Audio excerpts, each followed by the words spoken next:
कहानी की शुरुआत में हमें एक प्रीमेच्योर जन्मे बच्चे को दिखाया जाता है जिसके चारों तरफ डॉक्टर्स होते हैं। तभी उस बच्चे की मॉम सामने आ जाती है जिसका नाम डियाना है। वो अपने बच्चे की ऐसी हालत देखकर बहुत परेशान हो जाती है। अब इस घटना को 17 साल हो चुके हैं और कहानी जाती है 17 साल आगे। डियाना अपनी बेटी के साथ रहती है। उसकी बेटी का नाम किलॉय है। किलॉय फिजिकली चैलेंज्ड है, वो चल नहीं पाती, साथ ही उसे अस्थमा की भी प्रॉब्लम है। दरअसल वो वक्त से पहले पैदा हो गई थी, इसलिए उसके अंदर बहुत सारी कॉम्प्लिकेशन है जिसे ठीक करने के लिए उसकी मॉम डियाना उसे हमेशा दवाइयाँ देती है ताकि वो नॉर्मल रहे। किलॉय बहुत ही इंटेलिजेंट है। उसका सपना है कि वो यूनिवर्सिटी ऑफ वॉशिंगटन में जाकर पढ़ाई करे, जिसके लिए उसने फॉर्म भी फिल किया है। कई दिनों तक इंतजार करने के बाद उसे कोई रिप्लाई नहीं आता। वो समझ जाती है कि उसे रिजेक्ट कर दिया गया है। अब एक दिन इनके घर में इनके ग्रोसरी का सामान आता है। तब किलॉय की मॉम फोन में बिजी होती है। किलॉय उसमें चॉकलेट ढूंढना शुरू कर देती है। तभी उसमें एक टैबलेट का बॉक्स उसे मिलता है जिसमें उसकी मॉम का नाम लिखा होता है। ये ग्रीन कलर की टैबलेट्स होती है। किलॉय वो टैबलेट्स को देखकर सोच में पड़ जाती है क्योंकि उसकी मॉम को कोई बीमारी नहीं है और वो कोई टैबलेट्स भी नहीं खाती। अब रात को सोने से पहले उसकी मॉम उसे वही टैबलेट्स और वही दवाई देने आती है। किलॉय देखती है ये वही ग्रीन कलर की टैबलेट्स है जो उसकी मॉम ने आज अपने नाम से मंगवाई थी। किलॉय अपनी मॉम से पूछती है टैबलेट्स आपके नाम से क्यों आई है। उसकी मॉम कहती है कि शायद केमिस्ट वालों ने गलती से मेरा नाम लिख दिया होगा। वो भी अपनी मॉम पर शक नहीं करती और टैबलेट्स खाकर सो जाती है। अगली सुबह वो वही टैबलेट्स के बॉक्स को निकालती है जिसमें ट्राइगॉक्सिन लिखा होता है। उसे अभी अपनी मॉम पर शक होना शुरू हो जाता है। अब रात होती है तो उसकी मॉम उसे फिर से एक बार वही दवाई देने आती है, लेकिन आज वो उस टैबलेट्स को नहीं खाती और अपनी मॉम के सोने के बाद अपनी मॉम के कंप्यूटर पर ट्राइगॉक्सिन लिखती है। वो इस दवा के बारे में जानना चाहती है पर उसकी मॉम के कंप्यूटर पर इंटरनेट नहीं आ रहा होता। पर उसे ये नहीं पता कि उसकी मॉम डियाना उसे अंधेरे से देख रही है। उसी ने रोटर को ऑफ कर दिया है। अगली सुबह जब किलॉय की मॉम डियाना गार्डन में पानी डाल रही होती है तब किलॉय अपनी मम्मी के बेडरूम में जाती है और उनके नंबर से किसी रैंडम नंबर पर कॉल करती है और कहती है कि क्या आप इंटरनेट पर देखकर मुझे ट्राइगॉक्सिन टैबलेट की इन्फॉर्मेशन दे सकते हैं। वो आदमी बताता है कि ये एक हार्ट की मेडिकेशन है, ये किसी भी इंसान को नहीं दे सकते। ये लाल रंग की पिल्स है जबकि किलॉय की पिल्स हरी रंग की है। तो अब उसे उसकी मॉम पर और भी ज्यादा शक बढ़ जाता है। अब वो अपनी मॉम से कहती है कि क्या हम थिएटर में मूवी देखने जा सकते हैं। उसकी मॉम उसे थिएटर में मूवी दिखाने ले जाती है। बीच में किलॉय कहती है मुझे वॉशरूम जाना है और वॉशरूम जाने के बजाय वो पास के मेडिकल स्टोर में जाती है। वो काउंटर में खड़ी फार्मासिस्ट को वही ग्रीन कलर की पिल देती है जो उसकी मॉम हर रोज सोने से पहले खाने को देती थी।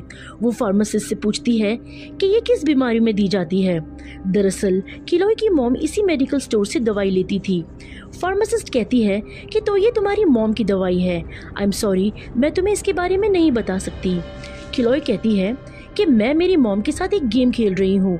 उन्होंने ही मुझे टास्क दिया है कि मुझे इस मेडिसिन की इन्फॉर्मेशन निकालकर उन्हें देनी होगी। ये सब सुनकर वो फार्मासिस्ट चेक कर बताती है कि ये एक डॉग्स की दवाई है और अगर ये लंबे समय तक कोई इंसान लेता है तो उसे पैरालाइज्ड हो जाता है। किलॉय ये जान के बहुत डर जाती है क्योंकि उसके घर में तो कोई डॉग ही नहीं है। ये जानने के बाद उसे अस्थमा अटैक आ जाता है। तब उसकी मॉम डियाना पीछे से आती है और उसे अस्थमा का इंजेक्शन लगाती है जिसकी वजह से वो बेहोश हो जाती है। और अब वो किलॉय को लेकर अपने घर आती है और उसे अपने कमरे में बंद कर देती है। किलॉय को जब होश आता है तब वो अपने कमरे में होती है। उसके हाथ में एक शोल्डर आयरन होता है जो बहुत गर्म होता है। किलॉय शोल्डर आयरन से खिड़की को गर्म करती है, फिर उस पर ठंडा पानी फेंकती है जिससे कांच चटक जाती है और वो दूसरे कमरे में चली जाती है। किलॉय को इस बार वापस अस्थमा अटैक आ जाता है। उसके पास उसका इनहेलर नहीं होता। जल्दी से वो अपने कमरे को खोलती है और इनहेलर से इनहेल करती है और अपने आप को नॉर्मल करती है। अब वो यहाँ से नीचे जाना चाहती है। वो पहले अपनी इलेक्ट्रॉनिक कार को नीचे फेंकती है, उसके बाद वो खुद नीचे गिरती है। हालांकि किलॉय को बहुत चोट आती है। वो अपनी व्हील चेयर पर बैठकर बाहर निकल जाती है, लेकिन उसका घर बहुत सुनसान जगह पर होता है, इसलिए वो रोड पर आ जाती है। वहाँ उसे सामने से एक गाड़ी की आवाज आती है। उसे लगता है कि ये उसकी मॉम की गाड़ी है, इसलिए वो छुप जाती है। पर अगले ही पल में वो देखती है कि वो एक पोस्टमैन की गाड़ी है, इसलिए वो गाड़ी के सामने व्हीलचेयर ले आती है। वो उस पोस्टमैन को सब कुछ सच बता देती है कि कैसे उसकी मॉम ने उसे घर में बंदी बना कर रखा था, कैसे उसकी मॉम उसे गलत दवाई देती थी। क्लोए पोस्टमैन से कहती है कि उसे पुलिस स्टेशन जाना है, पर इससे पहले कि पोस्टमैन उसे पुलिस स्टेशन लेकर जाता, वहाँ पर डियाना आ जाती है और अपनी बेटी को ले जाना चाहती है। पोस्टमैन उसे मना कर देता है। वो कहता है कि तुम्हारी बेटी पुलिस स्टेशन जाना चाहती है और मैं उसे पुलिस स्टेशन लेकर जाऊंगा। डियाना उसे बहुत समझाने की कोशिश करती है, पर वो डियाना की बात में नहीं आता। डियाना थक कर कहती है कि ठीक है, मैं भी तुम्हारे साथ आऊंगी। और अब पोस्टमैन जैसे ही क्लोए को पुलिस स्टेशन लेकर जाने ही वाला था, तब डियाना पीछे से आकर पोस्टमैन को बेहोशी का इंजेक्शन लगा देती है और वो बेहोश हो जाता है। और जब क्लोए ये सब देखती है, उसे फिर से अस्थमा अटैक आ जाता है। उसके बाद डियाना क्लोए को भी बेहोश कर देती है और जब क्लोए को होश आता है, तब वो अपने घर के बेसमेंट के अंदर होती है। उसकी व्हीलचेयर जंजीर से उसकी मॉम ने बांध दिया था। साथ ही वहाँ एक काले रंग का लिक्विड होता है। वो काले रंग का लिक्विड डियाना ने क्लोए के लिए बनाया होता है ताकि वो उसे हमेशा के लिए पैरालाइज कर सके। क्लोए यहाँ से निकलना चाहती है, इसलिए वो इधर उधर चीजों को फेंकती है और तभी उसके हाथ में कुछ डॉक्यूमेंट्स लगते हैं। उस डॉक्यूमेंट्स में एक डॉक्यूमेंट होता है यूनिवर्सिटी ऑफ वॉशिंगटन का, जिसमें लिखा होता है कांग्रेचुलेशंस, आपका एडमिशन यूनिवर्सिटी ऑफ वॉशिंगटन में हो चुका है, जहाँ पर क्लोए हमेशा से पढ़ना चाहती थी। और उसकी मॉम ने उससे ये डॉक्यूमेंट्स छुपा दिया था, जहाँ उसे हॉस्पिटल की 17 साल पुरानी एक रिसीट भी मिलती है जो क्लोए के नाम से होती है, जिसमें लिखा होता है कि क्लोए एक प्रीमेच्योर बच्ची थी जो पैदा होने के 2 घंटे 11 मिनट बाद मर गई। क्लोए को कुछ समझ नहीं आता। क्लोए को एक 17 साल पुरानी पेपर की कटिंग भी मिलती है, जिसमें एक कपल का फोटो होता है, जिसमें उनकी बेटी उसी हॉस्पिटल से गायब हो गई। क्लोए अब ये समझ जाती है कि डियाना की बेटी पैदा होने के 2 घंटे 11 मिनट ही सरवाइव कर पाई, उसके बाद उसकी मृत्यु हो गई। और वो खुद डियाना की बेटी नहीं है, बल्कि उस कपल की बेटी है जिनकी बेटी उसी हॉस्पिटल से उस दिन चोरी हुई थी, जिस दिन डियाना की बेटी उसी हॉस्पिटल में मर गई थी। क्लोए अब सब कुछ समझ चुकी है। यहाँ से बाहर निकलना बहुत ही मुश्किल है। अब डियाना वहाँ आती है तो क्लोए कहती है, मुझे पता है तुम मेरी मॉम नहीं हो, तुमने मुझे हॉस्पिटल से चुराया था, मेरी असली माँ बाप तो कोई और है। ये सुनने के बाद डियाना बहुत इमोशनल हो जाती है। वो कहती है कि अब तुम्हें सब कुछ पता चल चुका है, तो मैं तुम्हें अब कोई मेडिकेशन नहीं दूंगी, बस मैं तुम्हारे साथ रहना चाहती हूँ, तुम मेरी बेटी हो। क्लोए कहती है, नहीं, तुम झूठ बोल रही हो। इसके बाद डियाना को गुस्सा आ जाता है। वो वही इंजेक्शन में लिक्विड भर रही होती है जिससे वो उसे पैरालाइज कर सकती है। क्लोए बहुत ज्यादा डर जाती है, इसीलिए वो अपने आप को एक अलमीरा के अंदर बंद कर लेती है, जहाँ पर वो एक लिक्विड पी लेती है, जिससे क्लोए की तबीयत बहुत ज्यादा खराब हो जाती है। और जब डियाना अंदर आती है तो वो देखती है कि उसकी बेटी बेहोश है। उसे लगता है कि उसकी मृत्यु हो चुकी है, इसलिए डियाना जोर जोर से रोने लगती है, क्योंकि डियाना सच में उसे अपनी बेटी मानती है और उसे बहुत प्यार करती है। वो किसी भी कीमत पर क्लोए को खोना नहीं चाहती, इसीलिए वो उसे हॉस्पिटल लेकर जाती है, जहाँ डॉक्टर उसके पेट के अंदर से सारा लिक्विड निकाल देते हैं। और जब क्लोए को होश आता है तो वो देखती है कि डियाना उसके सामने खड़ी है। सामने एक नर्स भी होती है। दरअसल डियाना ने क्लोए को पैरालाइज करके इसलिए रखा था ताकि वो हमेशा उसके साथ रह सके। अब क्लोए अपने सामने खड़ी नर्स को इशारा करती है और उसे पेन और पेपर मांगती है।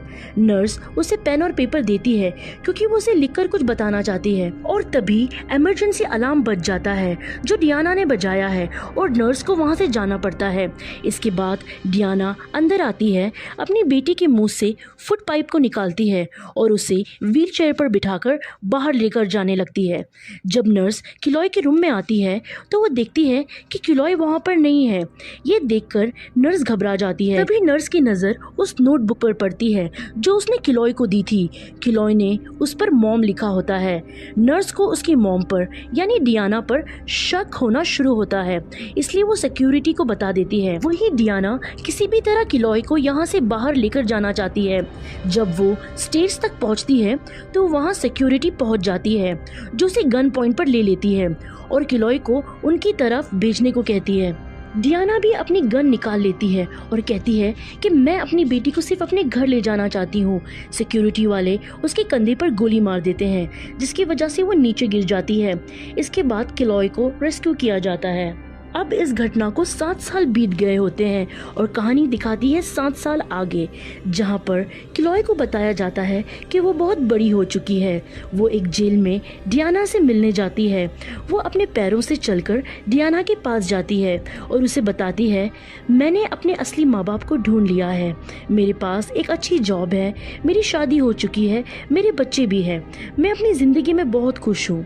और फिर वो अपने मुंह से एक प्लास्टिक में रैप की हुई 3 टैबलेट्स को निकालती है, जो वो अपनी टंग के नीचे छुपा कर लाई थी। ये वही टैबलेट्स हैं जो बचपन में डियाना उसे खिलाया करती थी, जिसकी वजह से वो पैरालाइज्ड हो गई थी। किलॉय कहती है कि मैं तुमसे बहुत प्यार करती हूँ मॉम।